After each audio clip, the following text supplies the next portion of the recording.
ಮಾತುಕತೆ ಆದ ಮೇಲೆ ಮೇಲ್ಗಡೆಗೆ ಸ್ನಾನಕ್ಕೆ ಊಟಕ್ಕೆ ಸ್ವಾಮೀಜಿಗೆ ವ್ಯವಸ್ಥೆ ಮಾಡಿ ಮೇಲ್ಗಡೆ ಯಾವುದೋ ಕಾರಣಕ್ಕೆ ಹೋಗುವಾಗ ತನ್ನ ಮಗ ರಾಮಸ್ವಾಮಿಯನ್ನು ನೋಡಿ ಸುಂದರರಾಮಯ್ಯರು ಹೇಳ್ತಾರೆ, ರಾಮಸ್ವಾಮಿ ನೀನು ಹೇಳಿದ್ದು ನಿಜ, ಅವರ ಮಹಾರಾಜರೇ, ಆದರೆ ಯಾವುದೋ ಒಂದು ಪ್ರಾಂತ್ಯಕ್ಕೋ ಯಾವುದೋ ಒಂದು ದೇಶಕ್ಕೋ ಒಂದು ಭೂಭಾಗಕ್ಕೂ ಮಹಾರಾಜರಲ್ಲ, ಈ ಜ್ಞಾನ ಸಾಮ್ರಾಜ್ಯ ಅಂತಿದೆಯಲ್ಲ ಅದಕ್ಕೆ ಮಹಾರಾಜರು ಅವರು. ಜ್ಞಾನ ಸಾಮ್ರಾಜ್ಯ ಅಂತಿದೆ ನೋಡಿ ಈ ವಿಶ್ವದಲ್ಲಿ, ಆ ಇಡೀ ಜ್ಞಾನ ಸಾಮ್ರಾಜ್ಯಕ್ಕೆ ಮಹಾರಾಜರು.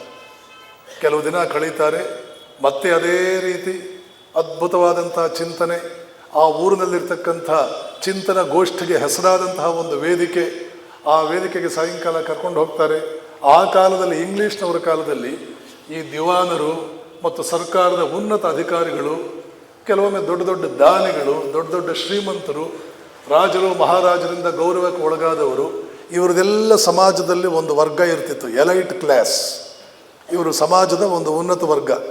ಇವರೆಲ್ಲ ಸಾಯಂಕಾಲ ಒಂದು ಕಡೆ ಸೇರಿ ಒಂದು ವಿಚಾರ ವಿನಿಮಯ ಇಲ್ಲ ಏನಾದರೂ ಒಂದು ಕ್ರೀಡೆ ಇಂಥದ್ದಕ್ಕೆಲ್ಲ ಒಂದು ಕ್ಲಬ್ ಮಾಡ್ತಿದ್ರು. ಪುಣೆಯಲ್ಲಿ ಬಾಲಗಂಗಾಧರ ತಿಲಕರು ಇಂಥದ್ದೊಂದು ಕ್ಲಬ್ಗೆ ಕರ್ಕೊಂಡು ಹೋಗಿದ್ರು, ಡೆಕ್ಕನ್ ಕ್ಲಬ್. ಪುಣೆಯಲ್ಲಿ ತಿಲಕರ ಅತಿಥಿಯಾಗಿದ್ದಾಗ ವಿವೇಕಾನಂದರು ಡೆಕ್ಕನ್ ಕ್ಲಬ್ಗೆ ಕರ್ಕೊಂಡು ಹೋಗಿದ್ರು. ಅಲ್ಲಿ ವಿವೇಕಾನಂದರು ವೇದಾಂತದ ಬಗ್ಗೆ ಒಂದು ಅದ್ಭುತವಾದ ಒಂದು ಉಪನ್ಯಾಸ ಮಾಡಿದರು. ಇಲ್ಲಿ ತಿರುವನಂತಪುರದಲ್ಲೂ ಕೂಡ ಅಂಥದ್ದೇ ಒಂದು ಕ್ಲಬ್ ಅದಿದೆ. ಅಲ್ಲಿಗೆ ವಿವೇಕಾನಂದ, ಮೆಡ್ರಾಸಲ್ಲೂ ಹಾಗೆ ಆಗುತ್ತೆ, ಅಲ್ಲಿಗೂ ಕರ್ಕೊಂಡು ಹೋಗ್ತಾರೆ. ಮತ್ತೊಮ್ಮೆ ಪುನರಾವರ್ತನೆಯಾಗುತ್ತದೆ ಸ್ವಾಮೀಜಿ ಅದ್ಭುತವಾದಂಥ ಒಂದು ಚಿಂತನೆ. ಆ ಚಿಂತನೆಯನ್ನು ಕೇಳಿ ಪ್ರೊಫೆಸರ್ ಸುಂದರರಾಮ ಅಯ್ಯರ್ಗೆ ಅನಿಸುತ್ತೆ, ನಮ್ಮ ಯುವರಾಜರಿಗೆ ಇವರನ್ನು ಭೇಟಿ ಮಾಡಿಸ್ಬೇಕು ಇವರನ್ನು. ಮಾರ್ತಾಂಡವರ್ಮ ಅಂತ ಯುವರಾಜ, ಮಾರ್ತಾಂಡವರ್ಮನ ಜೊತೆ ಸ್ವಲ್ಪ ಹೊತ್ತು ಮಾತಾಡ್ತಾರೆ ಸ್ವಾಮಿ ವಿವೇಕಾನಂದರು. ಆ ಮಾರ್ತಾಂಡವರ್ಮ ಮಾತು ಕೇಳ್ತಾನೆ, ಇಷ್ಟೆಲ್ಲ ರಾಜ ಮಹಾರಾಜರ ಸಂಪರ್ಕ ಇದೆಯಲ್ಲ, ಭಾರತ ದೇಶದಲ್ಲಿ ನೀವು ಕಂಡ ಶ್ರೇಷ್ಠ ರಾಜ ಯಾರು, ಅತ್ಯಂತ ಪ್ರಗತಿಪರ ರಾಜ ಯಾರು?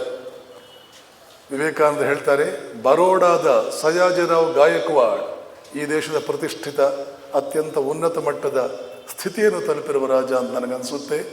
ಇನ್ನು ಕೆಲವು ರಾಜರಿದ್ದಾರೆ, ಅವರಿಗೆಲ್ಲ ಮಾರ್ಗದರ್ಶನ ಕೊಟ್ಟಿದ್ದೇನೆ.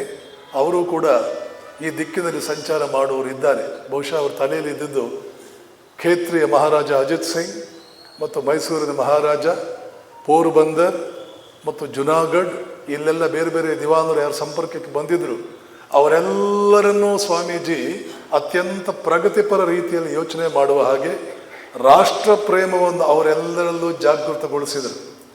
ಆಶ್ಚರ್ಯಕರವಾದ ಸಂಗತಿ ಏನು ಗೊತ್ತಾ, ಯಾವ ರಾಜರನ್ನ ದಿವಾನರನ್ನ ಸ್ವಾಮಿ ವಿವೇಕಾನಂದರು ಭೇಟಿ ಮಾಡಿ ಅವರ ಅತಿಥಿಗಳಾಗಿ ಬಂದಿದ್ರು, ಆ ರಾಜರು ದಿವಾನರು 47ಕ್ಕೆ ಸ್ವಾತಂತ್ರ್ಯ ಬಂದು ವಲ್ಲಭಾಯ್ ಪಟೇಲರು ಈ ರಾಜ ಮಹಾರಾಜರೊಳಗೆಲ್ಲ ಪತ್ರ ಬರೆದು ನೀವೆಲ್ಲರೂ ಒಟ್ಟಿಗೆ ಸೇರಿ ನಾವೆಲ್ಲ ಕೂಡ ಒಂದು ಮಹಾನ್ ಭಾರತವನ್ನು ನಿರ್ಮಾಣ ಮಾಡಬೇಕಿದೆ, ನಿಮ್ಮ ರಾಜ್ಯಗಳನ್ನು ಭಾರತ ದೇಶದ ನಿರ್ಮಾಣಕ್ಕಾಗಿ ಸಮರ್ಪಿಸಿ, ನಿಮ್ಮ ರಾಜತ್ವದಿಂದ ನೀವು ಹೊರಗೆ ಬಂದು ನಿಮ್ಮ ರಾಜ್ಯಗಳನ್ನು ನಮ್ಮ ಸುಪರ್ದಿಗೆ ಕೊಡಿ ಅಂತ ಪತ್ರ ಬರೆದರೆ, ಆ ಪತ್ರಗಳಿಗೆಲ್ಲ ಒಂದು ಸ್ವಲ್ಪವೂ ಆಕ್ಷೇಪಣೆ ತೆಗೆಯದೆ ತಗೊಳ್ಳಿ ನಮ್ಮ ರಾಜ್ಯವನ್ನ ಅಂತ ಮುಂದೆ ಧಾವಿಸಿ ಬಂದವರು ಯಾರಂದ್ರೆ ಯಾರನ್ನ ಸ್ವಾಮೀಜಿ ಅಲ್ಲೆಲ್ಲ ಭೇಟಿ ಮಾಡಿ ಬಂದಿದ್ರು ಆ ರಾಜರೇ.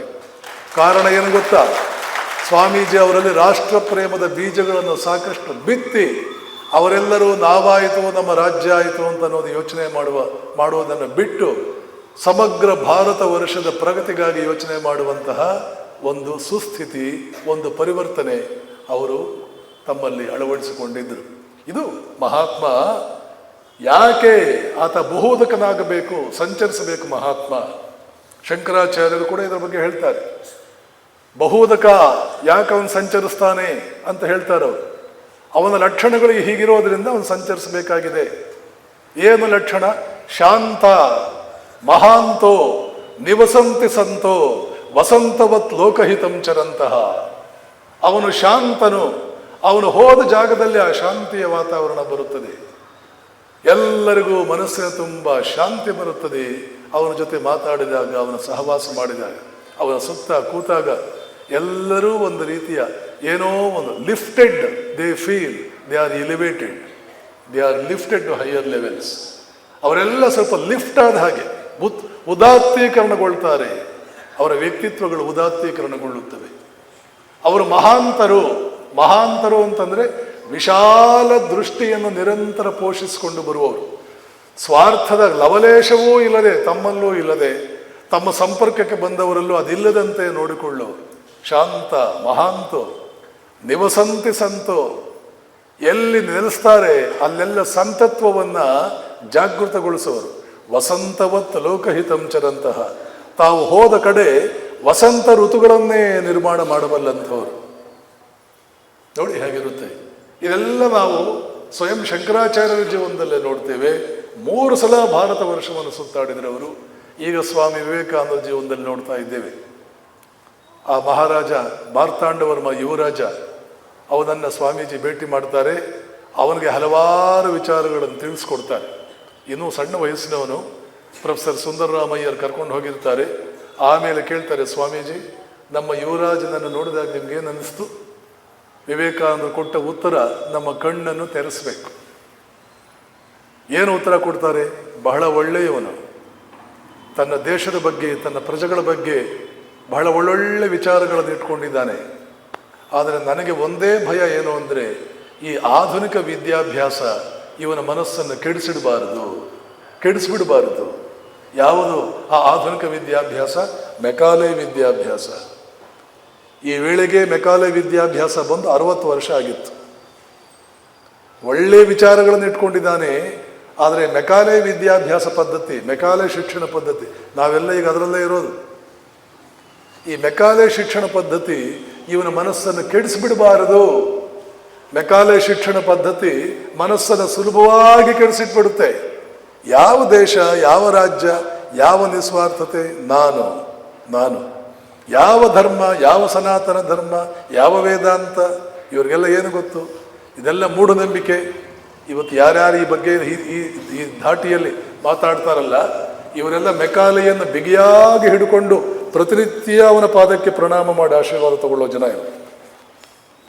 ಇದರ ಬಗ್ಗೆ ಯಾರಿಗೂ ಕಲ್ಪನೆ ಇಲ್ಲ. ಇತ್ತೀಚೆಗೆ ಕೇಂದ್ರ ಸರ್ಕಾರ ಇದರ ಬಗ್ಗೆ ಬದಲಾವಣೆ ಮಾಡಬೇಕು ಅಂತ ಯೋಚನೆ ಮಾಡ್ತಾ ಇದೆ.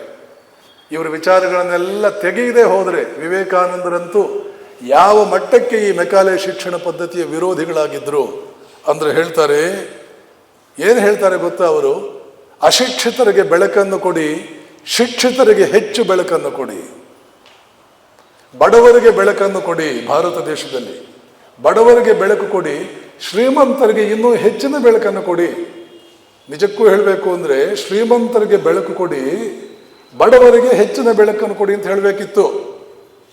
ಶಿಕ್ಷಿತ ವ್ಯಕ್ತಿಗಳಿಗೆ, ವಿದ್ಯಾವಂತರಿಗೆ ಬೆಳಕು ಕೊಡಿ, ಅವಿದ್ಯಾವಂತರಿಗೆ ಇನ್ನೂ ಹೆಚ್ಚಿನ ಬೆಳಕು ಕೊಡಿ ಅಂತ ಹೇಳಬೇಕಾಗಿತ್ತು. ವಿದ್ಯಾವಂತರಿಗೆ ಜಾಸ್ತಿ ಬೆಳಕು ಬೇಕಾ, ಅವಿದ್ಯಾವಂತರಿಗೆ ಜಾಸ್ತಿ ಬೇಕಾ? ಯಾವಾಗಲೂ ಅವಿದ್ಯಾವಂತರಿಗೆ. ವಿದ್ಯಾವಂತರಿಗೆ ವಿದ್ಯೆ ಇದೆ, ಮತ್ತೆ ಬೆಳಕಾಗಿ ಕೊಡಬೇಕು. ವಿವೇಕಾನಂದರು ಮಹಾನ್ ಮುತ್ಸದ್ದಿ. ಯಾವ ವಿಷಯದಲ್ಲೂ ಕೂಡ ಅಧಿಕಾರವಾಣಿಯಿಂದ ತಮ್ಮ ನಿಷ್ಕರ್ಷೆ ನಿರ್ಧಾರಗಳನ್ನು ಕೊಡಬಲ್ಲ ಸಾಮರ್ಥ್ಯ ಹೊಂದಿದ್ದು. ಸೈ ಅನ್ಸ್ಕೊಂಡವರು ದೇಶದ ಉದ್ದಕ್ಕೂ, ಮುಂದೆ ಪ್ರಪಂಚದ ಉದ್ದಕ್ಕೂ ಎಲ್ಲೆಲ್ಲೂ ಸೈ ಅನ್ಸ್ಕೊಂಡವರು. ಅವರೇನು ಹೇಳ್ತಾ ಇದ್ದಾರೆ ಭಾರತೀಯ ಶಿಕ್ಷಣ ಪದ್ಧತಿಯನ್ನು ಕುರಿತು? ಅವಿದ್ಯಾವಂತರಿಗೆ ಬೆಳಕು ಕೊಡಿ, ವಿದ್ಯಾವಂತರಿಗೆ ಹೆಚ್ಚಿನ ಬೆಳಕನ್ನು ಕೊಡಿ. ಅವರ ಮಾತಲ್ಲಿ ಹೇಳಬೇಕು ಅಂದರೆ, give light to the poor but give more light to the rich. Give light to the uneducated, give more light to the educated, because the vanities of the present day education is more with our educated lots. ಆಧುನಿಕ ವಿದ್ಯಾಭ್ಯಾಸದ ಕೆಟ್ಟ ಪರಿಣಾಮಗಳು, ಆಧುನಿಕ ವಿದ್ಯಾಭ್ಯಾಸ ಅನ್ನುವಂಥ ನಿಷ್ಪ್ರಯೋಜಕ ವಿದ್ಯಾಭ್ಯಾಸದ ಕೆಟ್ಟ ಪರಿಣಾಮಗಳು ನಮ್ಮ ವಿದ್ಯಾವಂತರಲ್ಲೇ ಜಾಸ್ತಿ ಇದೆ. ಅವಿದ್ಯಾವಂತರಲ್ಲಿ ಅಂತಹ ಕೆಟ್ಟ ಗುಣಗಳು, ದುರ್ಗುಣಗಳು ಇಲ್ಲ. ವಿದ್ಯಾವಂತರಲ್ಲೇ ದುರ್ಗುಣಗಳು ಜಾಸ್ತಿ ಇದೆ.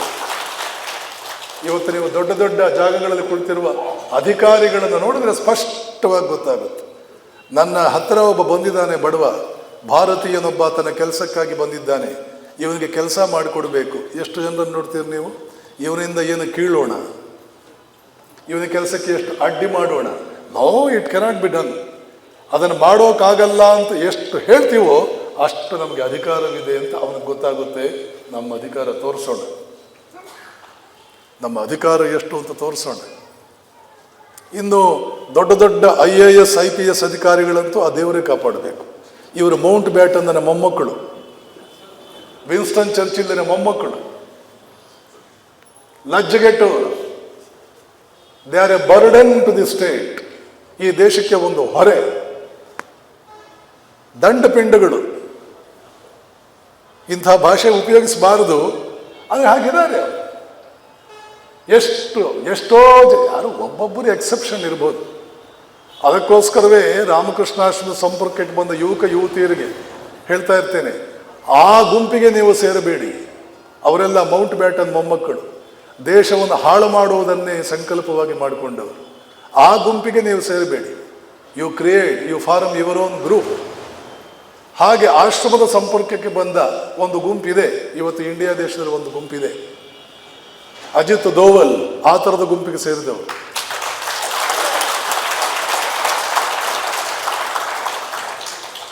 ಅಣ್ಣಾಮಲೈ ಆ ಗುಂಪಿಗೆ ಸೇರಿದವರು.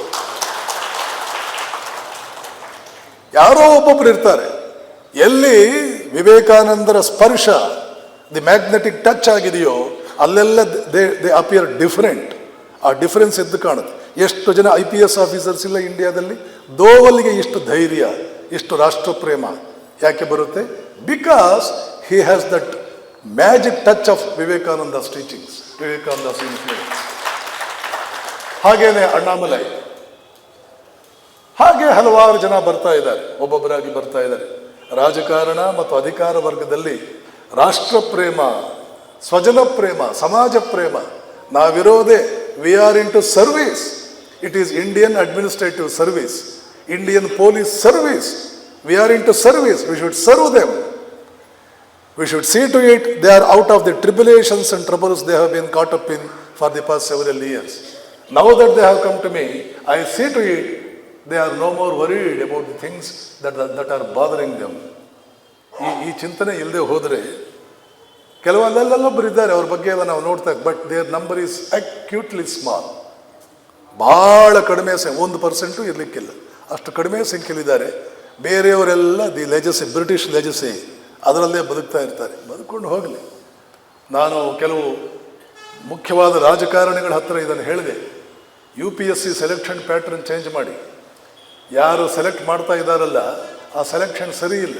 ನೀವು ಯಾರ್ಯಾರು ನಿಷ್ಪ್ರಯೋಜಕರನ್ನು ಸೆಲೆಕ್ಟ್ ಮಾಡ್ತಾ ಇದ್ದೀರಿ, ನಿರುಪಯೋಗಿಗಳನ್ನು, ನಿಷ್ಪ್ರಯೋಜಕಗಳನ್ನು ಸೆಲೆಕ್ಟ್ ಮಾಡ್ಕೊಂಡು ಹೊರಟಿದ್ದೀರಿ. ಸ್ವಲ್ಪ ಸೆಲೆಕ್ಷನ್ ಪ್ರೊಸೆಸ್ ಚೇಂಜ್ ಆಗಬೇಕು. ಸ್ವಲ್ಪ take-up this matter with prime minister R any other minister who is concern with this particular department ಅಂತ ಕೆಲವು ಸಂದರ್ಭದಲ್ಲಿ ನಾನು ಹೇಳಿದ್ದುಂಟು. ವಿವೇಕಾನಂದರು ಹೇಳ್ತಾ ಇದ್ದಾರೆ, ಯುವರಾಜ ಒಳ್ಳೆಯವನೇ, ಆದರೆ ಆಧುನಿಕ ಶಿಕ್ಷಣದಿಂದ ಅವನು ಕೆಟ್ಟು ಹೋಗಬಾರ್ದಷ್ಟೇ, ಅವನ ಮನಸ್ಸು ಕೆಟ್ಟು ಹೋಗಬಾರ್ದಷ್ಟೇ. ಹಾಗಾದರೆ ಯಾವ ಶಿಕ್ಷಣ ಕೊಡಬೇಕು ಕುರಿತು ಯೋಚನೆ ಮಾಡಬೇಕು.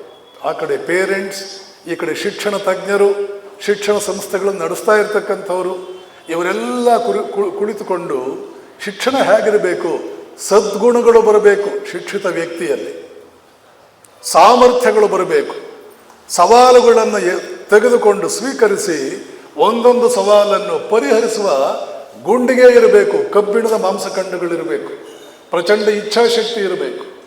ರಾಷ್ಟ್ರದ ಹಿತಕ್ಕೋಸ್ಕರ ಎಷ್ಟೋ ಜನ ಮಿಲಿಟರಿ ಅಧಿಕಾರಿಗಳು, ಕ್ಯಾಪ್ಟನ್ಗಳು, ಜನರಲ್ಗಳು ಜೀವದ ಹಂಗು ತೊರೆದು ಹೇಗೆ ಹೋರಾಡಿದ್ದಾರೆ, ಅದರ ಒಂದು ಸ್ಪಾರ್ಕ್ ಈ ಅಧಿಕಾರಿಗಳಲ್ಲೂ ಒಂಚೂರು ಇರಬೇಕು. ಸುಮ್ಮನೆ ಕುಳಿತುಕೊಂಡು ದರ್ಪ ಹಮ್ಮು ಬಿಮ್ಮುಗಳಿಂದ ಕೂಡಿ ಯಾವುದ್ಯಾವುದೋ ಕಾರಣಗಳಿಂದ ಏನೇನೋ ಯಾವ್ಯಾವ ರೀತಿ ಬದುಕ್ತಾ ಬಂದರೆ ಏನು ಪ್ರಯೋಜನವಿಲ್ಲ. They will be a burden to the exchequer of the state, nothing more than that. ಇದೊಂದು ನಮ್ಮ ಕಣ್ಣು ತೆರೆಸುವ ಒಂದು ಸಂದರ್ಭ. ಮೈಸೂರು ಮಹಾರಾಜರಿಗೆ ದುರ್ಬಲ ವರ್ಗಗಳಲ್ಲಿ ಶಿಕ್ಷಣ ಹರಿಯದೇ ಹೋದರೆ, ದುರ್ಬಲ ವರ್ಗಗಳನ್ನು ಮೇಲಕ್ಕೆ ಎತ್ತದೇ ಹೋದರೆ, ಮುಂದೆ ಮೀಸಲಾತಿಯನ್ನು ದೇಶದ ತುಂಬ ಹರಡುವುದರಲ್ಲಿ ಮುಂಚೂಣಿಯಲ್ಲಿ ಇದ್ದವರೇ ಮೈಸೂರು ಮಹಾರಾಜರು. ಅವರನ್ನು ನೋಡಿ ಬೇರೆಯವರೆಲ್ಲ ಕಲ್ತಿದ್ರು. ಆದರೆ ಆ ಮೀಸಲಾತಿ ಎನ್ನುವಂತಹದ್ದು ಉಪಯೋಗವಾಗಬೇಕು. ಅದು ತಪ್ಪಿಲ್ಲ, ಉಪಯೋಗವಾಗಬೇಕು, ದುರುಪಯೋಗವಾಗಬಾರ್ದು ಅಷ್ಟೇ. ಸ್ವಾಮೀಜಿ ಹೇಳಿದ್ದು ಉಪಯೋಗ ಮಾಡಿಕೊಳ್ಳಿ, ಹೇಗೋ ಯದ್ವಾ ತದ್ವಾದನ್ನು ಮಾಡಿ ಅದು ದುರುಪಯೋಗವಾಗುವ ರೀತಿಯಲ್ಲಿ ಆಗಬಾರ್ದಂತ ಮೈಸೂರು ಮಹಾರಾಜನಿಗೆ ಈ ಥರದ ಒಂದು ತಿರುವು ಕೊಟ್ಟರು. ತಿರುವಾಂಕೂರಿನ ಯುವರಾಜನಿಗೆ ಮಾತನಾಡ್ತಾ ಅಲ್ಲಿ ಒಂದು ನಮ್ಮ ದೇಶಕ್ಕೆ ಬೇಕಾಗಿರ್ತಕ್ಕಂಥ ಬೆಳಕನ್ನು ಕೊಟ್ಟರು. ಮುಂದೆ ಅವರ ಪ್ರಯಾಣ ನಾವು ನೋಡುವುದು ಕನ್ಯಾಕುಮಾರಿಯೆಡೆಗೆ. ಪ್ರಾತಃ ಕಾಲ ಅರುಣೋದಯವಾಗ್ತಾ ಇದೆ. ಸ್ವಾಮೀಜಿ ಹಿಂದಿನ ರಾತ್ರಿ ಎಲ್ಲಿ ಉಳ್ಕೊಂಡಿದ್ದರೂ ಗೊತ್ತಿಲ್ಲ, ಆದರೆ ಅರುಣೋದಯ ಕಾಲಕ್ಕೆ ರಾಜ ಗಾಂಭೀರ್ಯದಿಂದ ಕನ್ಯಾಕುಮಾರಿ ದೇವಾಲಯದಲ್ಲಿ ದೇವಿಯ ದರ್ಶನಕ್ಕೆ ಅಂತ ಮಹಾದ್ವಾರದಿಂದ ಗರ್ಭಗುಡಿಯ ಕಡೆಗೆ ಪ್ರಣಾಮ ನಡ್ಕೊಂಡು ಹೋಗ್ತಾ ಇದ್ದಾರೆ. ಆ ಸಂದರ್ಭದಲ್ಲಿ ಅವರು ಹೇಗೆ ಕಾಣ್ತಿದ್ರು, ಅವರ ಗಾಂಭೀರ್ಯವೇನು, ಅವರ ತೇಜಸ್ಸೇನು, ಅವರ ಓಜಸ್ಸೇನು, ಇದೆಲ್ಲ ನಿಮ್ಗೆ ಅರ್ಥವಾಗಬೇಕು ಅಂತಂದರೆ ರಾಷ್ಟ್ರಕವಿ ಕುವೆಂಪು ಬರೆದಿರುವ ವಿವೇಕಾನಂದ ಬಗ್ಗೆ ಒಂದು ಪುಸ್ತಕ ಬರೆದಿದ್ದಾರೆ, ಪುಟ್ಟ ಪುಸ್ತಕ. ಮೊದಲನೇ ಚಾಪ್ಟರ್ ಅದರಲ್ಲಿದೆ, ಯಾರಿವನು. ದೇವಿಯ ಕಡೆಗೆ ನಡೆದುಕೊಂಡು ಹೋಗ್ತಾ ಇದ್ದಾಗ ಆ ವೇಳೆಗೆ ಎದ್ದು ದೇವಸ್ಥಾನದ ಕೈಂಕರ್ಯಗಳಲ್ಲಿ ತೊಡಗಿದ್ದ ದೇವಾಲಯದ ಪೂಜಾರಿಗಳು ನೋಡಿದವರು ಹಾಗೆಯೇ ಯವಯಿಕ್ಕದೆ ನೋಡ್ತಾ ತಮ್ಮ ಕೈಯಲ್ಲಿದ್ದ ಪದಾರ್ಥಗಳು ಅಲ್ಲೇ ಬಿದ್ದು ಹೋದವಂತೆ ಬಾಯಿ ತೆರೆದುಕೊಂಡು ಯವಯಿಕ್ಕದೆ ನೋಡ್ತಾ, ಯಾರಿವನು? ಛದ್ಮವೇಷದ ರಾಜಪುರುಷನೋ, ಇಂದ್ರನೋ, ಚಂದ್ರನೋ, ಆದಿತ್ಯನೋ, ಯಾರಿವನು? ಬಹುಶಃ ಸ್ವಯಂ ಕನ್ಯಾಕುಮಾರಿ ದೇವಿಯ ಮುಂದೆ ನಿಂತು ಕಣ್ಣು ಮುಚ್ಚಿ ಕೈ ಜೋಡಿಸಿಕೊಂಡು ಕರಗಳನ್ನು ಜೋಡಿಸಿ ಭಕ್ತಿ ಮತ್ತು ಭಾವಗಳಿಂದ ವಿವೇಕಾನಂದರಿಗೆ, ರಾಮಕೃಷ್ಣರಿಗೆ, ರಾಮಕೃಷ್ಣ ಪರಂಪರೆಯಲ್ಲಿ ದೇವಿಗೆ ವಿಶೇಷವಾದ ಸ್ಥಾನ. ದೇವಿಯ ಮುಂದೆ ನಿಂತು ಭಾವ ಭಕ್ತಿಗಳಿಂದ ತುಂಬಿ ಆಗ ತಾನೇ ಪ್ರಾತಃ ಕಾಲವಾಗ್ತಾ ಇದೆ. ಇನ್ನು ಸೂರ್ಯ ಹುಟ್ಟಿಲ್ಲ. ಮುಂದೆ ನಿಂತ ವಿವೇಕಾನಂದರಿಗೆ ಅವರನ್ನು ನೋಡಿ ದೇವಿಯೇ ಅಂದ್ಕೊಂಡ್ಲೇನೋ, ಯಾರಿವನು? ಗಂಭೀರವಾಗಿ ಪ್ರಣಾಮವನ್ನು ಗೈದು ಆಮೇಲೆ ದೇವಸ್ಥಾನದ ಹೊರಗಡೆಗೆ ಬರ್ತಾರೆ. ಹೊರಗಡೆ ಬಂದು ಸಮುದ್ರವನ್ನು ನೋಡಿದರೆ ಆ ಸಮುದ್ರದ ಮಧ್ಯೆ ಒಂದು ದೊಡ್ಡ ಗುಡ್ಡ, ಒಂದು ಬೆಟ್ಟ ಕಾಣುತ್ತೆ. ಈ ಸನ್ಯಾಸಿಗೆ ಏನನ್ನಿಸ್ತು, ಆ ಗುಡ್ಡದ ಕಡೆಗೆ ದಾಪುಗಾಲು ಹಾಕ್ತಾರೆ, ಹೆಜ್ಜೆ ಹಾಕ್ತಾ ಹೋಗ್ತಾರೆ. ಅಲ್ಲಿರ್ತಕ್ಕಂತಹ ದೋಣಿಯವರು, ನಾವಿಕರು ಅವರು ಕೇಳ್ತಾರೆ, ಆ ಗುಡ್ಡಕ್ಕೆ ಕರ್ಕೊಂಡು ಹೋಗಿ ದುಡ್ಡು ಕೊಡಿ. ಎಲ್ಲಿ ಬರಬೇಕು ದುಡ್ಡು? ದುಡ್ಡು ಬೇಡ ಅಂತಂದವರು, ಆ ವ್ರತವನ್ನು ಹಿಡಿದವರು, ದುಡ್ಡಿಲ್ಲ ಆದರೆ ಅಲ್ಲಿಗೆ ಹೋಗಬೇಕು ಅಂತ ಆಸೆ ಆಗ್ತಾ ಇದೆ. ಹಿಂದೆ ಮುಂದೆ ನೋಡದೆ ಸಮುದ್ರಕ್ಕೆ ಜಿಗಿದ್ರು. ಈಗೇನೋ ಬಹಳ ಹತ್ತಿರಕ್ಕೆ ಹೋಗ್ಬಿಟ್ಟಿದೆ, ಮಣ್ಣು ತುಂಬಿ ತುಂಬಿ. ಆ ಕಾಲದಲ್ಲಿ 1 ಮೈಲಿ ತೀರದಿಂದ ಆ ಬೆಟ್ಟ 1 ಮೈಲಿ ದೂರ. 82ನೇ ಇಸ್ವಿನಲ್ಲಿ ನಾನು ಹೋದಾಗ ಆ ವೇಳೆಗೇನೆ 1 ಮೈಲಿ ದೂರ. 82ರಲ್ಲಿ ಹೋಗಿದ್ದೆ ನಾನು, 44 ವರ್ಷಗಳ ಹಿಂದೆ. ಆ ವೇಳೆಗೇನೆ 1 ಮೈಲಿ ದೂರ. ಅಲೆಗಳು, ಸಮುದ್ರ ಬೆಟ್ಟದಂಥ ಅಲೆಗಳು, ಅಷ್ಟು ದೊಡ್ಡ ದೊಡ್ಡ ಅಲೆಗಳು. ಶಾರ್ಕ್ ಮೀನಿದೆ, ದೈತ್ಯ ಮೊಸಳೆಗಳಿವೆ. ಇವು ಯಾವುದನ್ನೂ ಲೆಕ್ಕಿಸದೆ ನೀರಿಗೆ ಜಿಗಿದು ಆ ಕಡೆಗೆ ಈಜ್ಕೊಂಡು ಹೋದರು. ಆ ಅಂಬಿಗರೆಲ್ಲ ಕೂಗಾಡ್ತಾರೆ, ಮೊಸಳೆಗಳಿದೆ ಅಲ್ಲಿ, ಶಾರ್ಕ್ ಇದೆ, ಆದರೆ ಕಿವಿಗೆ ಬೀಳಲ್ಲ ಅವರಿಗೆ. ಈಜ್ಕೊಂಡು ಹೋಗ್ತಾರೆ. ಮೊದಲಿಂದಲೂ ನರೇಂದ್ರ ಈಜಿನಲ್ಲಿ ಗಟ್ಟಿಗ, ಈಜಿದ್ದವನೇ ಸಾಕಷ್ಟು. ಆದರೆ ಇದೆಂಥ ಸಾಹಸ, ಇದೆಂಥ ಧೈರ್ಯ, ಇದು ಹುಚ್ಚು ಧೈರ್ಯ, ಏನು ಗುಂಡಿಗೆ ಇದು. ಯಾಕೆ ಧುಮುಕಿದ್ರು, ಯಾಕೆ ಈಜ್ಕೊಂಡು ಹೋಗ್ತಾ ಇದ್ದಾರೆ ಅಂದರೆ ಹೊಟ್ಟೆ ಒಳಗಡೆ ಬೆಂಕಿ, ಬೆಟ್ಟದಷ್ಟು ಬೆಂಕಿ ಬಿದ್ದುಬಿಟ್ಟಿದೆ. ಕೇರಳದಲ್ಲಂತೂ ದುರ್ಬಲ ವರ್ಗಗಳನ್ನು ನೋಡಿ, ಅವರ ದುಸ್ಥಿತಿಗಳನ್ನು ಕಂಡು ಯಾವ ರೀತಿಯಲ್ಲಾದರೂ ಇದಕ್ಕೊಂದು ಪರಿಹಾರ ಕಂಡುಹಿಡಿಬೇಕು ಅನ್ನುವಂಥ ದಾವಾಗ್ನಿ ಸುಡ್ತಾ ಇದೆ ಒಳಗಡೆ. ಯಾವುದೊಂದು ಲೆಕ್ಕಿಸದೆ ಜಿಗಿದ್ರು, ಹೊರಟು ಬಿಟ್ಟರು ಆ ಬೆಟ್ಟದ ಮೇಲೆ. 3 ಹಗಲು 3 ರಾತ್ರಿ. ಅದು ಎಷ್ಟು ಸಲ ಕಣ್ಣೀರು ಹಾಕಿದ್ರು, ಎಷ್ಟು ಸಲ ಅತ್ತರು, ಎಷ್ಟು ಸಲ ಸಮಾಧಾನ ಮಾಡಿಕೊಂಡ್ರು, ಧ್ಯಾನಸ್ಥರಾಗಿ ಕುಳಿತುಕೊಂಡ್ರು. ಆದರೆ ಯಾರ ಬಗ್ಗೆ ಧ್ಯಾನ? ತನ್ನ ಇಷ್ಟ ದೇವತೆ ಬಗ್ಗೆ ಅಲ್ಲ, ತನ್ನ ಗುರುವಿನ ಬಗ್ಗೆ ಅಲ್ಲ, ಯಾರ ಬಗ್ಗೆಯೂ ಅಲ್ಲ. ಅಲ್ಲಿ ಮಾಡಿದ ಧ್ಯಾನ ಭಾರತ ಮಾತೆಯ ಬಗ್ಗೆ.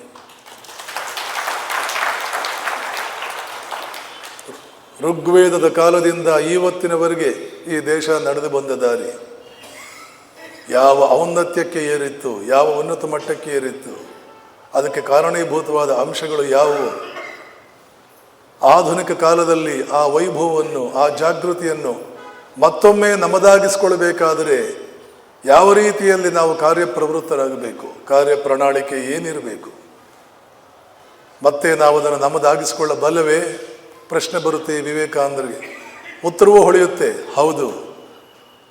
ಯಾವ ಉದ್ದೇಶಕ್ಕಾಗಿ ಪರಮಾತ್ಮ ಈ ದೇಶವನ್ನು ಸೃಷ್ಟಿ ಮಾಡಿದಾನೋ ಆ ಕ್ಷೇತ್ರ ಮಾತ್ರ ತನ್ನ ಭವ್ಯತೆಯನ್ನು ಕಳೆದುಕೊಂಡಿಲ್ಲ. ಬೇರೆಲ್ಲ ಕ್ಷೇತ್ರಗಳು ನಶಿಸಿವೆ, ದುರ್ಬಲವಾಗಿವೆ. ಆದರೆ ಯಾವ ಒಂದು ಘನ ಉದ್ದೇಶಕ್ಕಾಗಿ ಪರಮಾತ್ಮ ಈ ದೇಶವನ್ನು ಸೃಷ್ಟಿ ಮಾಡಿದಾನೋ, ಭಾರತ ನಿನ್ನನ್ನು ನಾನು ಸೃಷ್ಟಿಸ್ತಾ ಇರೋದು ಈ ಉದ್ದೇಶಕ್ಕಾಗಿ ಅಂತ ಯಾವ ಜವಾಬ್ದಾರಿ ಉದ್ದೇಶ ಭಾರತಕ್ಕಾಗಿ ಮೀಸಲಾಗಿಟ್ನೋ ಆ ಕ್ಷೇತ್ರದಲ್ಲಿ ಭಾರತ ಇವತ್ತು ಸಾಕಷ್ಟು ಪ್ರಬಲವಾಗಿದೆ. ಯಾವುದಾ ಕ್ಷೇತ್ರ? ಧರ್ಮ. ಧರ್ಮ ಕ್ಷೇತ್ರಕ್ಕೆ ಯಾವ ಊನವೂ ಬಂದಿಲ್ಲ, ಅಷ್ಟೇ ಪ್ರಬಲವಾಗಿದೆ, ಬಲಯುತವಾಗಿದೆ. ನಮ್ಮ ದೇಶದವರು ಪರಕೀಯರು ಆಕ್ರಮಣ ಮಾಡಿದಾಗ ಏನೆಲ್ಲ ಕಳ್ಕೊಂಡಿರಬಹುದು, ಆದರೆ ಅದೃಷ್ಟವಶಾತ್ ತಮ್ಮ ಧರ್ಮವನ್ನು ಕಳ್ಕೊಳ್ಳಿಲ್ಲ. ಸಂಪತ್ತು ಕಳೆದುಕೊಂಡರು, ಪ್ರಾಣದ ಹಂಗು ತೊರೆದು ತಮ್ಮ ಧರ್ಮವನ್ನು ಉಳಿಸ್ಕೊಂಡಿದ್ದಾರೆ. ಯಾರ್ಯಾರೋ ಮತಾಂತರಿಸೋದಕ್ಕೆ ಪ್ರಾಣವನ್ನೇ ತೆಗಿತೀವಿ, ನಿಮ್ಮ ಮತವನ್ನು ಬಿಡಲಿಲ್ಲ ಅಂದರೆ, ಧರ್ಮವನ್ನು ಬಿಡಲಿಲ್ಲ, ಎಷ್ಟು ಹಿಂಸಿಸಿದರು, ಎಷ್ಟು ಹೆದರಿಸಿದರು.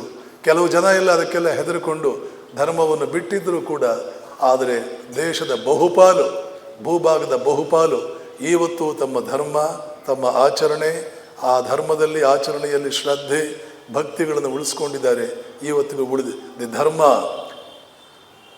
The one purpose, the one great purpose for which the Lord has preserved this great land through all its vicissitudes, has been there still intact. That is never disturbed. ಯಾವ ಮಹಾನ್ ಉನ್ನತ ಉದ್ದೇಶ, ಅದು ಅವರದೇ ಮಾತು.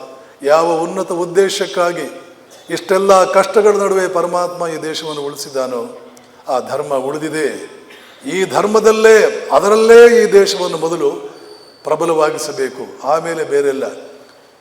ಈ ಧರ್ಮಕ್ಕೆ ಕೆಲವೆಲ್ಲ ಸ್ವಲ್ಪ ಚ್ಯುತಿಗಳು ಉಂಟಾಗಿರಬಹುದು, ಕೊಳೆ ಬಂದಿರಬಹುದು, ಅದನ್ನೆಲ್ಲ ತೆಗೆದು ಮತ್ತೊಮ್ಮೆ ಪರಿಶುದ್ಧಗೊಳಿಸಿ ಶುದ್ಧ ಧರ್ಮವನ್ನು ಜನರಲ್ಲಿ ಜಾಗೃತಗೊಳಿಸಿ ತನ್ಮೂಲಕ ಬೇರೆ ಕ್ಷೇತ್ರಗಳಲ್ಲೂ ಕ್ರಾಂತಿಯಾಗುವಂತೆ ಏನಾದರೂ ಮಾಡಬೇಕು.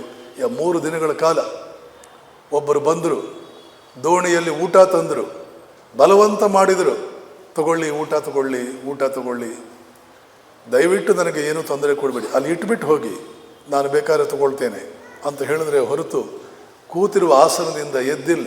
3 ದಿನ, 3 ಹಗಲು 3 ರಾತ್ರಿ ಆ ಜ್ವಾಲಾಮುಖಿ ಒಳಗಡೆ ಸುಡ್ತಾ ಇದ್ದರೆ ಊಟ ಬೇಕಾ, ನಿದ್ದೆ ಬೇಕಾ?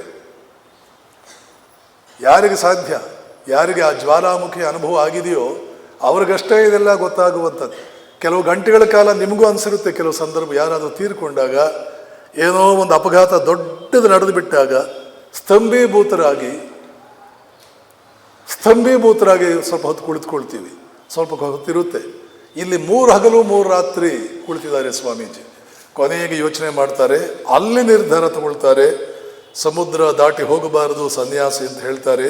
ಈ ನಿಯಮವನ್ನು ಮುರಿತೇನೆ, ನರಕಕ್ಕೆ ಬೇಕಾದರೆ ಹೋಗ್ತೇನೆ, ಬೇಕಾದ್ರೆ 1000 ನರಕಕ್ಕೆ ಹೋಗ್ತೇನೆ, ನನ್ನ ದೇಶ ಬಾಂಧವರಿಗೆ ಒಳ್ಳೆಯದಾಗೋದಾದರೆ ಪಶ್ಚಿಮಕ್ಕೆ ಹೋಗ್ತೇನೆ, ನನ್ನ ಆಧ್ಯಾತ್ಮ, ನನ್ನ ಬುದ್ಧಿವಂತಿಕೆಗಳಿಂದ ಅಲ್ಲಿಯ ಜನರ ಗೆಲುವನ್ನು, ಅಲ್ಲಿಯ ಜನರ ಪ್ರಶಂಸೆಯನ್ನು, ಪ್ರೀತಿಯನ್ನು ಗಳಿಸ್ತೇನೆ, ಅಲ್ಲಿಂದ ಹಣ ತರ್ತೇನೆ, ಹಣ ತಂದು 2 ಕೇಂದ್ರಗಳನ್ನು ಸ್ಥಾಪನೆ ಮಾಡ್ತೇನೆ. ಉತ್ತರ ಭಾರತದಲ್ಲಿ ಕಲ್ಕತ್ತಾ, ದಕ್ಷಿಣ ಭಾರತದಲ್ಲಿ ಇನ್ನು ಅದು ಮುಂದೆ ಹೇಳುವಂಥದ್ದು ಮದ್ರಾಸ್. ಅಲ್ಲಿ ಭಾರತೀಯ ಯುವಕರನ್ನು ಉಪನಿಷತ್ ವೇದಾಂತಗಳಲ್ಲಿ ಸಾಕಷ್ಟು ತರಬೇತಿ ಕೊಟ್ಟು ಊರಿಗೂ ಕಳಿಸಿ ಉಪನಿಷತ್ ಸಂದೇಶಗಳನ್ನು ಸಾರುವಂತೆ ಮಾಡಿ ಮಲಗಿರುವ ಸಿಂಹ ಜಾಗೃತವಾಗುವಂತೆ ಮಾಡ್ತೇನೆ. ಈ ನಿರ್ಧಾರಗಳು ಬಂದಿದ್ದು ಕನ್ಯಾಕುಮಾರಿ. 3 ದಿನ ಆದಮೇಲೆ ಮತ್ತೆ ದೋಣಿಯಲ್ಲಿ ಬಂದರು, ಈಜ್ಕೊಂಡು ಬಂದರು ಗೊತ್ತಿಲ್ಲ, ತೀರಕ್ಕಂತೂ ಬಂದರು. ಬಂದ ತಕ್ಷಣ ಜನ ಅವರನ್ನು ಕೇಳಿದ್ರು, ಮುತ್ತುಕೊಂಡ್ರು ಜನ, ಯಾರು ನೀವು? ಅಲ್ಲಿ ಏನಾಯಿತು ಹೇಳ್ತಾರೆ, ನಾನು ವಿವೇಕಾನಂದ ರಾಮಕೃಷ್ಣ ಪರಮಹಂಸರ ಶಿಷ್ಯ, ಹಲವಾರು ವರ್ಷಗಳಿಂದ ನಾನು ನನ್ನ ದೇಶಕ್ಕಾಗಿ ಏನು ಸೇವೆ ಮಾಡಬೇಕು, ಯಾವ ರೀತಿಯಲ್ಲಿ ಸೇವೆ ಗೈಬೇಕು ನಾನು ಅಂತ ಯೋಚನೆ ಮಾಡ್ತಿದ್ದೆ. ಇವತ್ತು ಸ್ಪಷ್ಟ ಚಿತ್ರ ಸಿಕ್ತು. ಹತ್ತಿರದಲ್ಲಿ ಧರ್ಮ ಸಮ್ಮೇಳನ ಅಮೆರಿಕದಲ್ಲಿ ನಡೀತಾ ಇದೆ, ಅದಕ್ಕೆ ಹಿಂದೂ ಧರ್ಮವನ್ನು ಪ್ರತಿನಿಧಿಸಿ ನಾನು ಹೋಗೋನಿದ್ದೇನೆ. ಮುಂದಿನ ವಿವರಗಳೆಲ್ಲ ನಿಮಗೆ ಮುಂದಿನ ದಿನಗಳಲ್ಲಿ ಗೊತ್ತಾಗುತ್ತೆ ಅಂತ ಹೇಳಿ ಪಾಂಡಿಚೇರಿ ಕಡೆಗೆ ಹೊರಟು ಪಾಂಡಿಚೇರಿಯಲ್ಲಿ ಕೆಲವು ದಿನಗಳಿದ್ದು ಅಲ್ಲಿಂದ ತಮ್ಮ ಹಳೆಯ ಮಿತ್ರ ಅಲ್ಲಿ ಪರಿಚಯಕ್ಕೆ ಬರ್ತಾನೆ. ಮನ್ಮಥನಾಥ್ ಗುಪ್ತ, ಬಂಗಾಳಿ. ಅವರ ತಂದೆ ಮಹೇಶ್ ಚಂದ್ರ ನ್ಯಾಯರತ್ನ ಸ್ವಾಮಿ ವಿವೇಕಾನಂದರಿಗೆ ಕಾಲೇಜ್ ಡೇಸ್ನಲ್ಲಿ ಸಂಸ್ಕೃತ್ ಪ್ರೊಫೆಸರ್ ಆಗಿರ್ತಾರೆ. ಅವನ ಪರಿಚಯದಿಂದ ಮೆಡ್ರಾಸ್ನಲ್ಲಿರ್ತಾನೆ ಅವನು. ಮದ್ರಾಸ್ಗೆ ತನ್ನ ಮನೆಗೆ ಕರ್ಕೊಂಡು ಹೋಗ್ತಾನೆ. ಇಲ್ಲಿಂದ ಒಂದು ಹೊಸ ಪರ್ವ, ಇಡೀ ಭಾರತದಲ್ಲಿ ಯಾವತ್ತು ಅತ್ಯಂತ ಜಾಗೃತ ಸ್ಥಾನ ಅಂದರೆ ಮದ್ರಾಸ್. ದಕ್ಷಿಣ ಭಾರತದ ಮಡಿವಂತಿಕೆಯನ್ನೂ ಬಿಟ್ಟಿಲ್ಲ. ಜೊತೆಗೆ ಇಂಗ್ಲಿಷ್ನವರ ರೀತಿ ನೀತಿಗಳನ್ನು ಬಿಟ್ಟಿಲ್ಲ. ಇಂಗ್ಲಿಷ್ ಭಾಷೆಯಲ್ಲಿ ಇಂಗ್ಲಿಷ್ನವರನ್ನೇ ಮೀರಿಸುವಂತಹ ಪಾಂಡಿತ್ಯ ಇದ್ದವರು ಅದೆಷ್ಟು ಜನ ಇದ್ದರೋ ಮದ್ರಾಸಿನಲ್ಲಿ ಅವತ್ತು. ವಿಜ್ಞಾನದಲ್ಲಿ ಹಿಂದೆ ಬಿದ್ದವರಲ್ಲ. ಗಣಿತಶಾಸ್ತ್ರ ಇವತ್ತಿಗೂ ಭಾರತ ದೇಶಕ್ಕೆ ಕಿರೀಟಪ್ರಾಯರಾಗಿರ್ತಕ್ಕಂತಹ ವಿಜ್ಞಾನಿ CV ರಾಮನ್ ಅವರು ಮದ್ರಾಸ್ನವರೇ. ಅವರ ಅಣ್ಣನ ಮಗ ಪ್ರೊಫೆಸರ್ ಚಂದ್ರಶೇಖರ್ ನೋಬೆಲ್ ವಿಜೇತ, ಅವರು ಮದ್ರಾಸ್ನವರೇ. ಆಧುನಿಕ ಕಾಲದ ಮಹಾನ್ ಗಣಿತಜ್ಞ ಶ್ರೀನಿವಾಸ ರಾಮಾನುಜಂ ಅವರು ಮದ್ರಾಸ್ನವರೇ. ಮಹಾನ್ ಸಂಗೀತಗಾರರು ಮದ್ರಾಸ್ನವರೇ. ಸುಪ್ರೀಂ ಕೋರ್ಟಿನಲ್ಲಿ ಅತ್ಯಂತ ಹೆಚ್ಚಿನ ಸಂಖ್ಯೆಯಲ್ಲಿ ನ್ಯಾಯಾಧೀಶರಾದವರು ಅವರು ಮದ್ರಾಸ್ನವರೇ. ದಕ್ಷಿಣ ಭಾರತದ ಪ್ರಾಂತ್ಯಗಳಲ್ಲಿ ಹೆಚ್ಚಿನ ಸಂಖ್ಯೆಯಲ್ಲಿ ದಿವಾನರಾದವರು ಅವರೆಲ್ಲ ಮದ್ರಾಸ್ನವರೇ. ಅಂದಿನ ಭಾರತದಲ್ಲಿ ಅತ್ಯಂತ ಜಾಗೃತ ಪ್ರದೇಶ ಮದ್ರಾಸ್. ಅಲ್ಲಿ ಹಲವಾರು ಯುವಕರು, ಅಳಸಿಂಗ ಪೆರುಮಾಳ್, ಡಾಕ್ಟರ್ ನಂಜುಂಡರಾವ್, ಡಾಕ್ಟರ್ ಬಾಲಾಜಿರಾವ್, ಪಾರ್ಥಸಾರಥಿ ಅಯ್ಯಂಗಾರ್, ಸುಬ್ರಹ್ಮಣ್ಯ ಅಯ್ಯರ್ ಇತ್ಯಾದಿ ಹಲವಾರು ಜನ ಯುವಕರು ವಿವೇಕಾನಂದರನ್ನ, ಈ ಮನ್ಮಥನಾಥ ಗುಪ್ತ ಆತನ ಪರಿಚಯಸ್ಥರಾಗಿದ್ದವರು ಬಂದು ಪ್ರತಿನಿತ್ಯ ಮುತ್ಕೊಳ್ಳೋಕೆ ಪ್ರಾರಂಭ ಮಾಡಿದರು. ಯಾಕೆ ಗೊತ್ತಾ? ನಮ್ಮ ಪ್ರಶ್ನೆಗಳಿಂದ ಈ ಸನ್ಯಾಸಿಯನ್ನು ಕೆಡವಬೇಕು, ಈ ಸನ್ಯಾಸಿಗೆ ಬಾಯಿ ಮುಚ್ಚಿಸಿಬಿಡಬೇಕು. ಆಧುನಿಕ ವಿಜ್ಞಾನದಿಂದ ಇವರ ವೇದಾಂತಗಳೆಲ್ಲ ನಿಷ್ಪ್ರಯೋಜಕ ಅನ್ನುವಂಥದ್ದನ್ನು ತೋರಿಸ್ಬಿಡ್ಬೇಕು ಇವರಿಗೆ. ಸಂಧ್ಯಾ ವಂದನೆ ಅವೆಲ್ಲ ಮೂಢನಂಬಿಕೆಗಳು ಅನ್ನೋದನ್ನು ತೋರಿಸ್ಬಿಡ್ಬೇಕು ಇವರಿಗೆ. ಅಜ್ಞೇಯತಾವಾದ ಅಂತ ಕರಿತೀವಿ, ದೇವರಿದಾನೋ ಇಲ್ವೋ ನಮ್ಗೆ ಬೇಕಾಗಿಲ್ಲ. ಮತ್ತು ನಾಸ್ತಿಕವಾದ ಅಂತ ಕರಿತೀವಿ, ದೇವರಿಲ್ಲ. ಇವೆರಡೂ ವಾದಗಳು ತುಂಬಿ ತುಳುಕಾಡ್ತಾ ಇದ್ದಂಥ ಪ್ರಾಂತ್ಯ ಆವತ್ತು ಮದ್ರಾಸ್. ಜೊತೆಗೆ ಸಂಪ್ರದಾಯಸ್ಥರು ಕೆಲವರೆಲ್ಲ ಇದ್ದರು. ಸಿಂಗಾರವೇಲು ಮೊದಲಿಯಾರ್ ಅಂತ ಬರ್ತಾರೆ, ರಾಜಮ್ಮ ಅಯ್ಯರ್ ಅಂತ ಬರ್ತಾರೆ. ಒಬ್ಬೊಬ್ಬರು ಇಂಗ್ಲೀಷು, ಸಂಸ್ಕೃತ, ತಮಿಳುಗಳಲ್ಲಿ ಉದ್ದಾಮ ಪಂಡಿತರು, ಎಲ್ಲವನ್ನೂ ತಿಳ್ಕೊಂಡಿದ್ದಾರೆ. ಆದರೆ ಇವರೆಲ್ಲರಲ್ಲೂ ನಾಸ್ತಿಕತೆ, ಅಜ್ಞೇಯತಾವಾದ ಬಂದ್ಬಿಟ್ಟಿದೆ. ಮೊದಲನೇ ಪ್ರಶ್ನೆ, ಸರ್ ವಾಟ್ ಈಸ್ ಗಾಡ್? ದೇವರು ಅಂದ್ರೆ ಏನು? ಎಲ್ಲ ಇಂಗ್ಲಿಷ್ನಲ್ಲಿ ಮಾತುಕತೆ. ವಿವೇಕಾನಂದ್ರ ಅವ್ರಿಗೆ ಪ್ರತ್ಯುತ್ತರ ಕೊಡದೆ ಅವ್ರಿಗೆ ಒಂದು ಪ್ರಶ್ನೆ ಕೇಳ್ತಾರೆ, what is energy? You first answer that, then I will tell you what is god.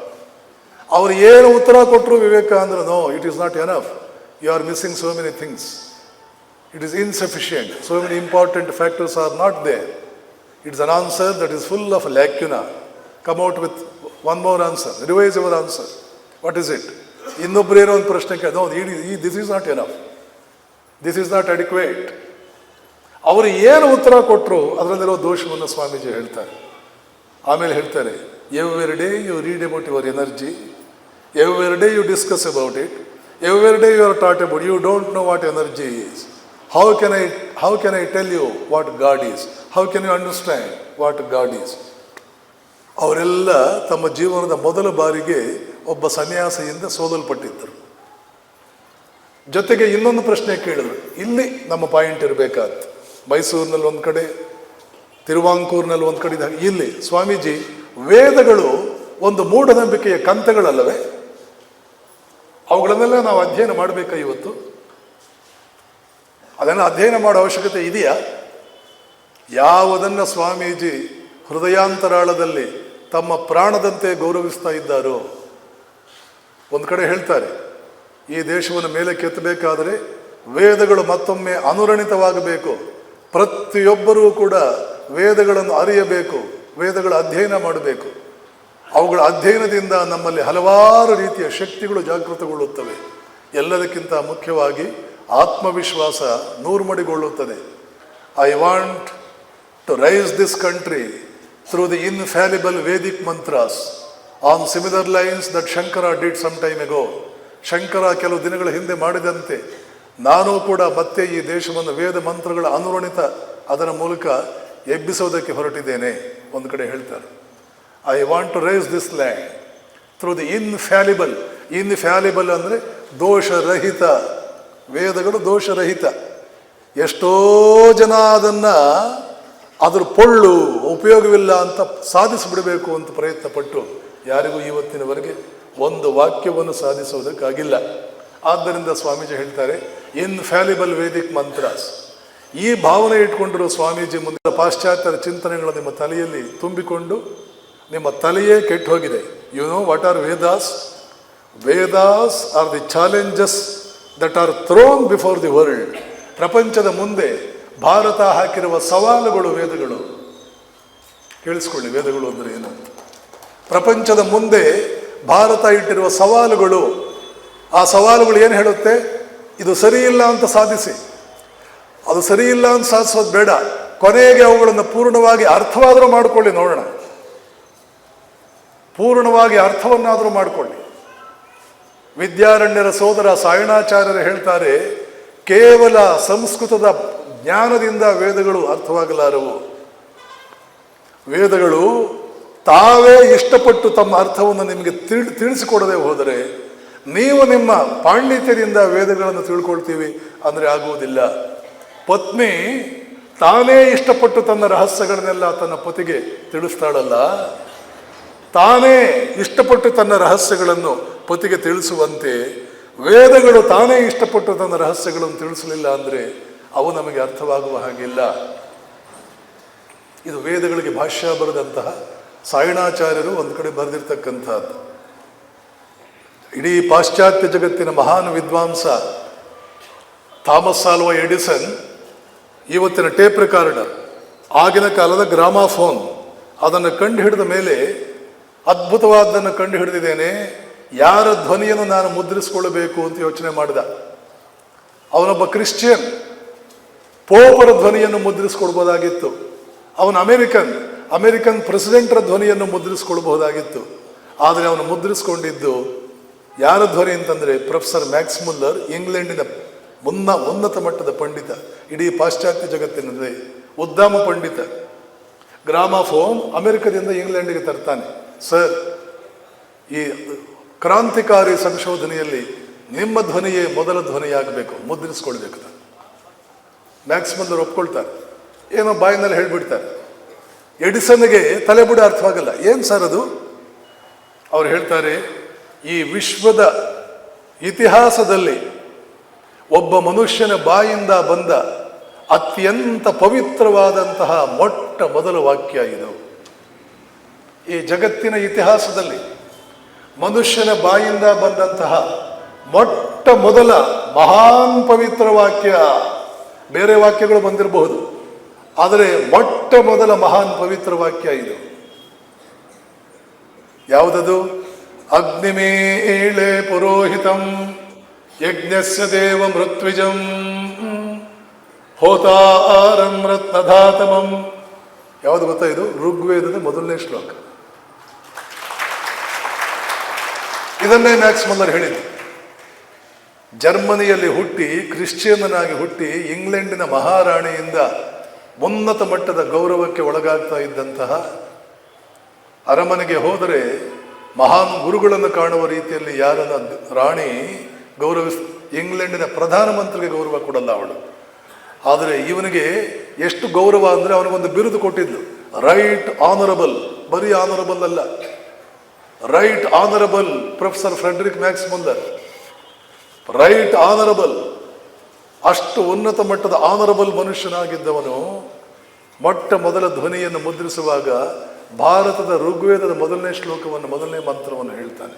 ಇದು ವೇದಗಳು ಜಗತ್ತಿನಲ್ಲಿ ಯಾವ ರೀತಿ ಗೌರವ ಅಮೆರಿಕದ ಉನ್ನತ ಮಟ್ಟದ ಚಿಂತಕ, ಅಮೆರಿಕವನ್ನು ಕಟ್ಟಿದ, ಸಾಂಸ್ಕೃತಿಕವಾಗಿ ಕಟ್ಟಿದ 3 ಜನರಲ್ಲಿ ಋಷಿ ಸದೃಶನಾದವನು ಹೆನ್ರಿ ಡೇವಿಡ್ ಥೋರೋ.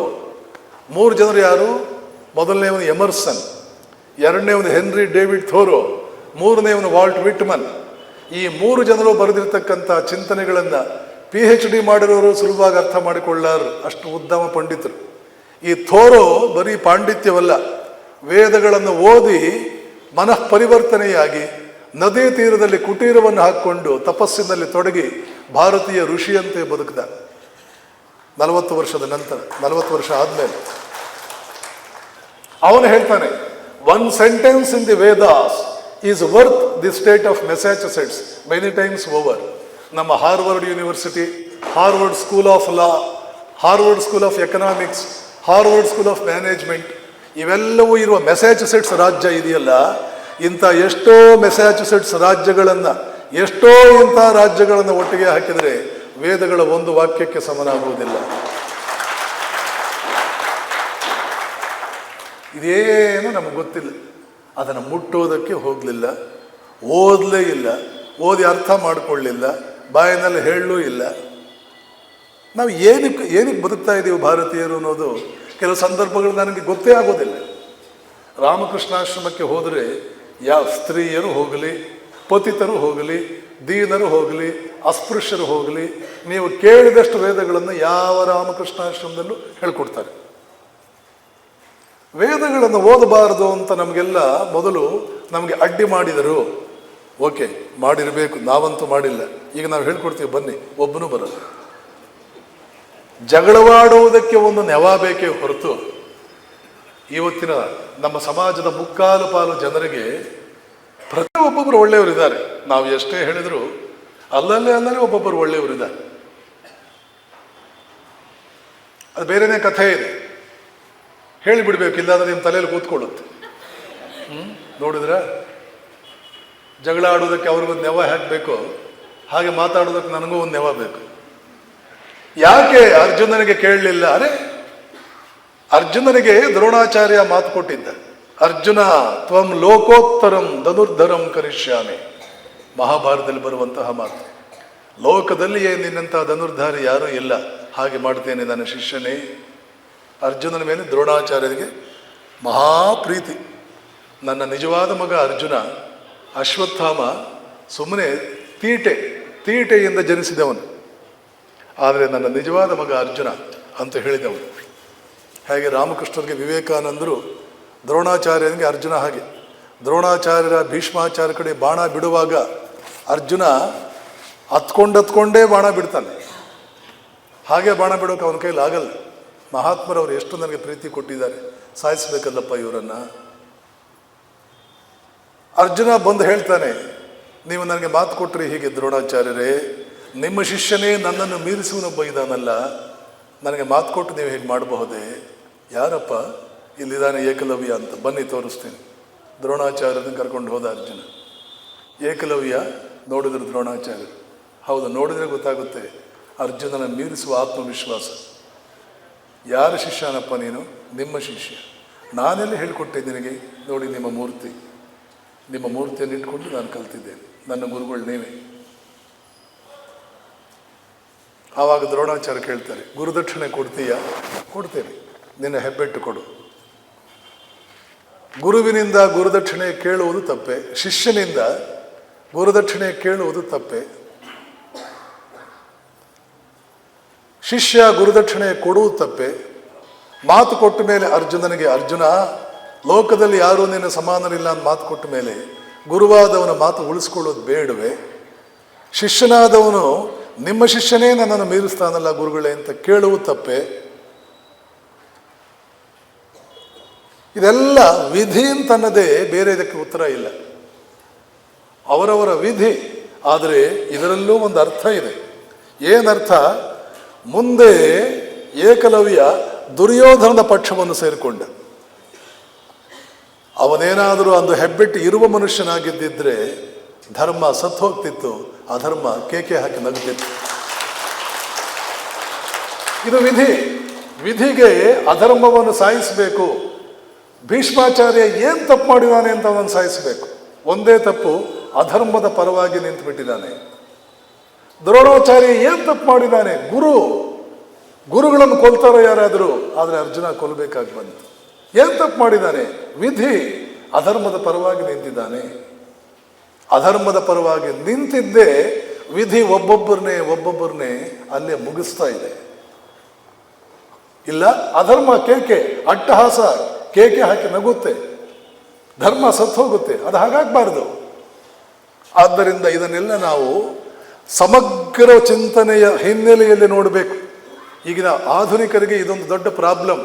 ಸಮಗ್ರ ಚಿಂತನೆಯ ಹಿನ್ನೆಲೆಯಲ್ಲಿ, ಸಮಗ್ರ ಸತ್ಯದ ಹಿನ್ನೆಲೆಯಲ್ಲಿ ಅವ್ರು ಯಾವುದನ್ನು ನೋಡಲ್ಲ. ಒಂದು ಎಪಿಸೋಡ್ ತಗೊಂಡು ಅದನ್ನು ಹಾಗೇನೇ ನೋಡ್ತಾರೆ.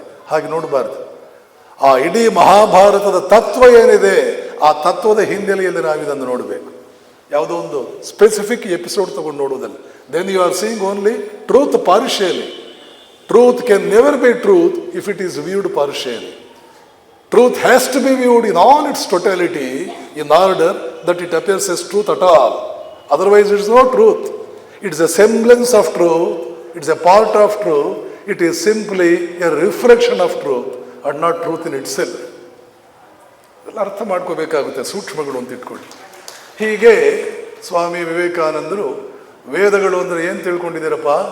They are the challenges thrown before you. ಯುವಕರೇ, they are the challenges thrown before you.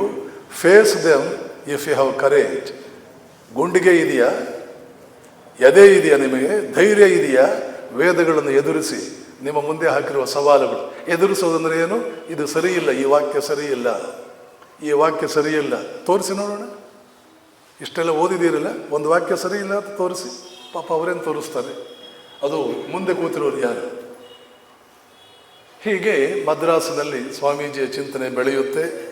Swamiji ಇಲ್ಲಿಯೇ ಇವರೆಲ್ಲ ದಿನೇ ದಿನೇ ದೊಡ್ಡ ದೊಡ್ಡ ವಿದ್ವಾಂಸರು ಬರ್ತಾ ಇರಬೇಕಾದ್ರೆ ಅವರೆಲ್ಲರೂ ಹೇಳ್ತಾ ಇದ್ದಾರೆ, ಈಗಾಗಲೇ ವೃತ್ತಪತ್ರಿಕೆಗಳನ್ನು ಓದಿದ್ದಾರೆ, ಸ್ವಾಮೀಜಿ ಹಿಂದೂ ಧರ್ಮದ ಪ್ರತಿನಿಧಿಯಾಗಿ ನೀವು ಅಮೆರಿಕಕ್ಕೆ ಹೋಗಬೇಕು, ನೀವೇ ಹೋಗಬೇಕು. ಆವಾಗ ಅವರು ಹೇಳ್ತಾರೆ, ಗುರು ಕೃಪೆ ಇದ್ದರೆ, ರಾಮಕೃಷ್ಣನ ಇಚ್ಛೆ ಇದ್ದರೆ ಆಯಿತು ಹೋಗೋಣ ಅಂತ ವಿಚಾರವನ್ನು ಕೂಡ ಒಪ್ಪಿಗೆಯನ್ನು ಕೊಡ್ತಾರೆ. ಶಿಷ್ಯರೆಲ್ಲ ಮನೆ ಮನೆಗೂ ಹೋಗಿ ನಿಧಿ ಸಂಗ್ರಹ ಮಾಡುವುದಕ್ಕೆ ಮನೆ ಮನೆಗೂ ಹೋಗುವುದಕ್ಕೆ ಪ್ರಾರಂಭ ಮಾಡ್ತಾರೆ. ಒಂದಷ್ಟು ನಿಧಿಯೂ ಕೂಡ ಸಂಗ್ರಹವಾಗುತ್ತೆ. ಆದರೂ ಕೂಡ ಇವರಿಗೆ ನಿಜಕ್ಕೂ ರಾಮಕೃಷ್ಣರ ಇಚ್ಛೆ ಇದೆಯಾ? ನಾನೇ ಏನೋ ಹುಚ್ಚಾಟಗಳಿಂದ ನನ್ನದೇ ಒಂದು ನಿರ್ಧಾರ ತಗೊಳ್ತಾ ಇದ್ದೀನಾ? ರಾಮಕೃಷ್ಣರ ಇಚ್ಛೆ ಇದೆಯಾ ನೋಡಬೇಕು ಅಂತ ಒಂದು ದಿನ ಇವರ ಹೋಸ್ಟ್, ಇವರಿಗೆ ಆತಿಥ್ಯ ಕೊಟ್ಟಿದ್ದಂಥ ಅಂದಿನ ಕಾಲದ ಮಹಾನ್ ಶ್ರೀಮಂತ ಬಿಳಿಗಿರಿ ಅಯ್ಯಂಗಾರ್, ಇವತ್ತಿಗೂ ನೀವು ಮೆಡ್ರಾಸಲ್ಲಿ ಅವ್ರ ಮನೆ ನೋಡ್ಬೋದು, ರಾಮಕೃಷ್ಣಾಶ್ರಮ ಆಗಿದೆ, ಇಳ್ಳಮ್ ಅಂತ ಕರೀತಾರೆ, ಐಸ್ ಹೌಸ್ ಅಂತ ಕರೀತಾರೆ. ದೊಡ್ಡ ಶ್ರೀಮಂತ, ಎಕ್ಸ್ಪೋರ್ಟ್ ಇಂಪೋರ್ಟ್ ಮಾಡ್ತಾ ಇದ್ದರು ಬಿಳಿಗಿರಿ ಅಯ್ಯಂಗಾರ್. ಅವ್ರ ಮನೆಯಲ್ಲಿ ಕುಳಿತುಕೊಂಡು ಹುಕ್ಕ ಸೇತ್ತ ಒಂದು ತುಮಲಕ್ಕೆ ಒಳಗಾಗಿ ವಿವೇಕಾನಂದರು ಅಮೆರಿಕಕ್ಕೆ ಹೋಗುವುದೇ ಬೇಡವೇ ಅಂತ ನೋಡ್ತಾ ಇದ್ದಾಗ ರಾಮಕೃಷ್ಣರು ಆ ಬಂಗಾಳ ಕೊಲ್ಲಿಯ ನೀರಿನ ಮೇಲೆ ನಡೆದುಕೊಂಡು ಹೋಗ್ತಾ ಇರೋ ಹಾಗೆ ಮತ್ತು ವಿವೇಕಾನಂದರನ್ನ ಬಾ ನನ್ನನ್ನು ಅನುಸರಿಸು ಅಂತ ಕೈ ಬೀಸಿ ಕರೀತಾ ಇರೋ ಹಾಗೆ, ಅವರು ಆ ಕಡೆಗೆ ಹೋಗ್ತಾ ಇರೋ ಹಾಗೆ ಒಂದು ದೃಶ್ಯವನ್ನು ನೋಡ್ತಾರೆ. ನನ್ನ ಭ್ರಮೆ ಇರಬಹುದು ಅಂತ 3-4 ಸಲ ಕಣ್ಣುಜ್ಜಿಕೊಂಡು ನೋಡ್ತಾರೆ. ಭ್ರಮೆಯಲ್ಲ, ರಾಮಕೃಷ್ಣರೇ ದರ್ಶನದ ಮೂಲಕ ಕೈ ಬೀಸಿ ಕರೀತಾ ಇದ್ದಾರೆ, ಬಾ ಹೋಗೋದಿದೆ, ನೀನು ಅನುಸರಿಸು ನನ್ನನ್ನು ಅಂತ ಕೈ ಬೀಸಿ ಕರೀತಾ ಇದ್ದಾರೆ. ಇಷ್ಟು ಕೈ ಬೀಸಿ ಕರೆದು ಎಷ್ಟೋ ಮನಸ್ಸಿಗೆ ಸಮಾಧಾನವಾಯಿತು. ಆದರೂ ಇವರ ನೆಚ್ಚಿನ ದೈವ, 100ಕ್ಕೆ 100 ಇವರ ನೆಚ್ಚಿನ ದೈವ ಶ್ರೀಮಾತೆ ಶಾರದಾದೇವಿ. ಶಾರದಾದೇವಿಯವರಿಗೆ ಪತ್ರ ಬರೆದರು, ಅಮ್ಮ ಅಮೆರಿಕಕ್ಕೆ ಹೋಗಬೇಕು ಅಂತ, ಅಲ್ಲಿ ಧರ್ಮ ಸಮ್ಮೇಳನ ನಡೀತಾ ಇದೆ, ಎಲ್ಲ ನನ್ನ ಬಂಧುಗಳು ಭಕ್ತರು ಹಿತೈಷಿಗಳು ಒತ್ತಾಯಿಸ್ತಾ ಇದ್ದಾರೆ. ಆವಾಗ ಶಾರದಾ ಮಾತೆ ಆಶೀರ್ವಾದ ಮಾಡಿ ಪತ್ರ ಬರೀತಾರೆ, ನಾನು ಕೂಡ ಒಂದು ಕನಸು ಕಂಡೆ, ಆ ಕನಸಿನಲ್ಲಿ ಎಲ್ಲಿಂದಲೋ ರಾಮಕೃಷ್ಣರು ಬಂದರು, ಮತ್ತು ಅವರ ಹಿಂದೆ ನೀವೆಲ್ಲ ಇದ್ರಿ ಶಿಷ್ಯವರ್ಗ ಅಂದರೆ, ಅವರು ಬಂದಿದ್ದೇ ಮೆಟ್ಟಿಲುಗಳನ್ನು ಇಳಿದು ಗಂಗಾ ನದಿಯಲ್ಲಿ ಇಳಿದ್ರು, ಅಲ್ಲಿಯೇ ಕರಗಿ ಹೋಗಿಬಿಟ್ರು. ಗಂಗೆಯ ನೀರಿನಲ್ಲಿ ಸ್ನಾನ ಮಾಡೋದಕ್ಕೆ ಅಂತ ಇಳಿದು ಅಲ್ಲಿಯೇ ಕರಗಿ ಹೋಗಿಬಿಟ್ರು ಗಂಗೆಯಲ್ಲೇ. ಆವಾಗ ನೀನು ಎಲ್ಲಿಂದಲೋ ಇದ್ದವನು ಬಂದು ಯಾವ ಜಾಗದಲ್ಲಿ ರಾಮಕೃಷ್ಣರು ಕರಗಿ ಹೋದರು ಆ ಭಾಗದ ನೀರು ತಗೊಂಡು, ಹಿಂದೆ ಬೃಹತ್ ಜನಸ್ತೋಮ ಇತ್ತು, ಅವ್ರ ಮೇಲೆಲ್ಲ ನೀರನ್ನು ನೀನು ಚಿಮುಕಿಸಿದೆ, ಯಾರ ಮೇಲೆ ಆ ನೀರು ಬಿತ್ತು, ಒಂದು ಹನಿ ಬಿತ್ತು, ಅವರೆಲ್ಲ ಅಲ್ಲೇ ಮುಕ್ತರಾಗಿ ಹೋಗಿಬಿಟ್ರು. ನೀನು ರಾಮಕೃಷ್ಣರನ್ನು ವಿಶ್ವದ ಎಲ್ಲೆಡೆ ಪ್ರಚಾರ ಮಾಡಬೇಕಿದೆ. ರಾಮಕೃಷ್ಣ ಅನ್ನೋ ಗಂಗೆಯನ್ನು ಎಲ್ಲ ಕಡೆ ನೀನು ತಗೊಂಡು ಹೋಗಬೇಕಾಗಿದೆ. ಎಲ್ಲರಿಗೂ ಅದನ್ನು ಹಂಚಬೇಕಿದೆ.